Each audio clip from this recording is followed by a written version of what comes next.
Today is November 3rd, Saturday, and this is Craig Chartier, the archaeologist for the Brewster home site. Craig, do you want to explain what we've done so far?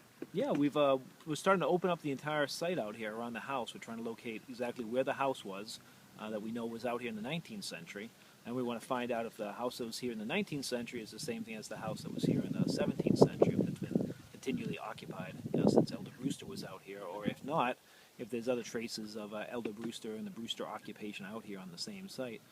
So already we found a lot of Native American material, a lot of chips, little flakes for making stone tools, 2 arrowheads, both about 1,000 to about 300 years ago, Levana style. We did have some 17th century material. We had a nice 17th century pipe stem with a really big stem bore hole on it. What else we have? A lot of animal bones, a lot of 18th century, 19th century material, and some 17th century ceramics.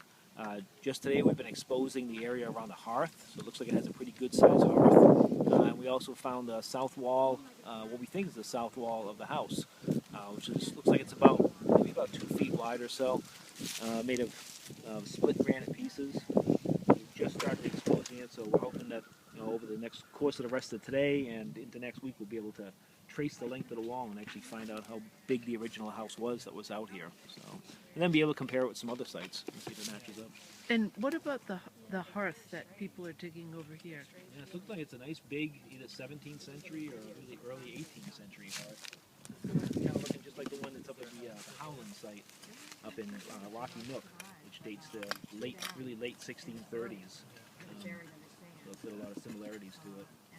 And how do you tell a hearth from the 1630s versus a 18th century hearth, or 17th century? It's probably going to rely a lot about the architecture of the house that's around the hearth.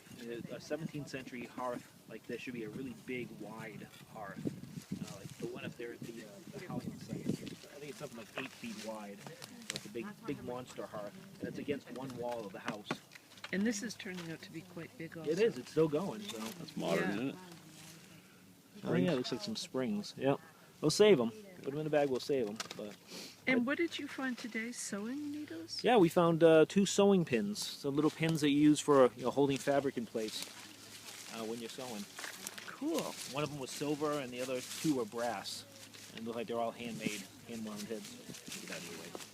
So we'll report back again. This is Saturday, November 3rd, and there's about another week and a half left of the dig at the Brewster site on Standish Shore in Duxbury.